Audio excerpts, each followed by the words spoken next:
Hello, this is Amy from paperandspool.com, and I'm here to show you my process for December Daily, day number 6.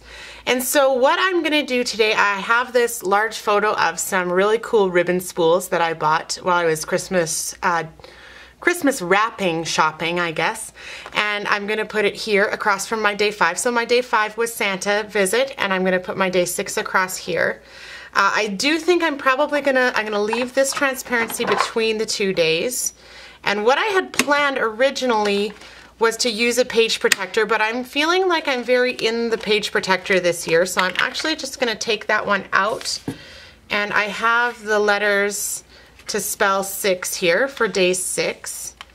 And what I want to do is I have my big punch. I think this is close to being a 3-inch punch. If it's not 3 inches, it's like 2 3/4 or 2.5 or something like that.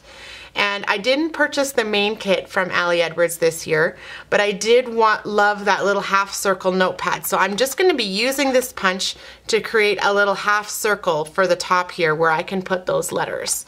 So that's what I'm up to here with my stuff. And so that, if you have a silhouette, you could obviously cut a circle out like that. Or if you still hang on to your punches, you might be able to use something like this if you've got it. This one is, I'm not sure what brand, Marvy. And I'm just going to grab my piece of paper here. So you could obviously cut the whole circle and then slice it in half.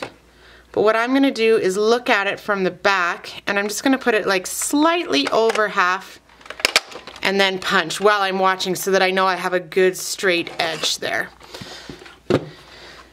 The nice thing about punches still is that they are still so easy to use.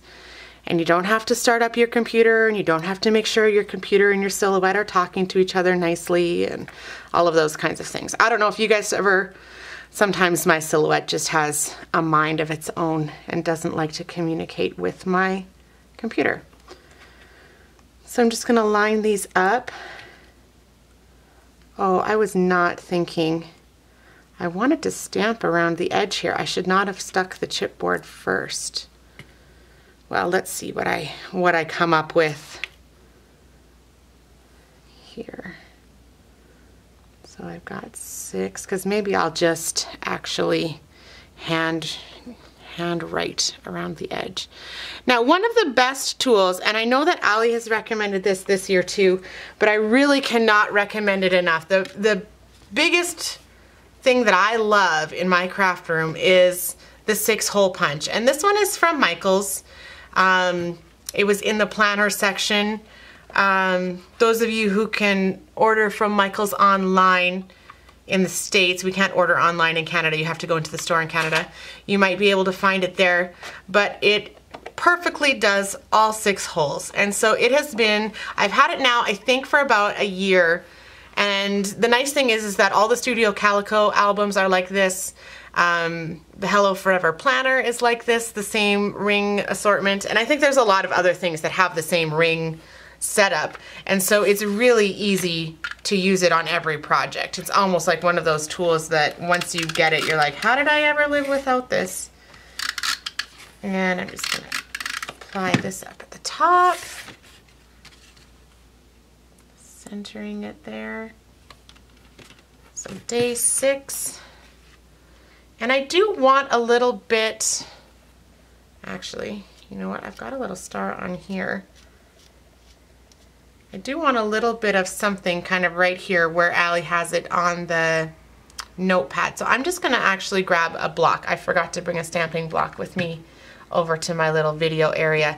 So I'm going to go grab one and find a little star stamp in all of my stamps.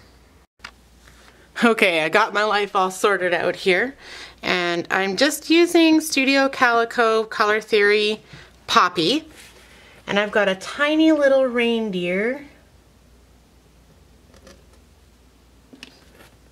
Oh yeah, that worked out really good. Good.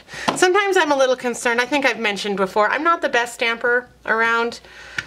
I think it's that being a really awesome stamper requires a good deal of patience and just being very careful, and those are two things that are not always in my vocabulary. as I'm a bit of a messy crafter. Good, and then just a little bit of journaling. It says, I found some lovely ribbon spools, so cozy. And we'll slide that right inside for day 6. Done. So you can see, well, maybe not. If you know me a little bit and you've watched some of my past videos, in the past I have gotten super elaborate with spreads and layouts. I am finding this year with a 4-year-old and preschool to be a very busy year for me. So I'm going just slightly simpler in terms of how my layouts are coming together, a little bit less about the supplies and a little bit more about the stories, which is good. I don't think that that's a bad thing at all. It's just different for me. And so it feels like when it goes so quickly like this, I'm like, oh, maybe I should be doing more. Maybe I should be doing more. Instead, I'm just going to enjoy how quickly it came together and move on to the next day and the next thing and having fun with my kid. So that's, I think, probably the better thing to do anyways. Thanks so much for watching, and I will see you again maybe later on this week. Have a great day. Bye.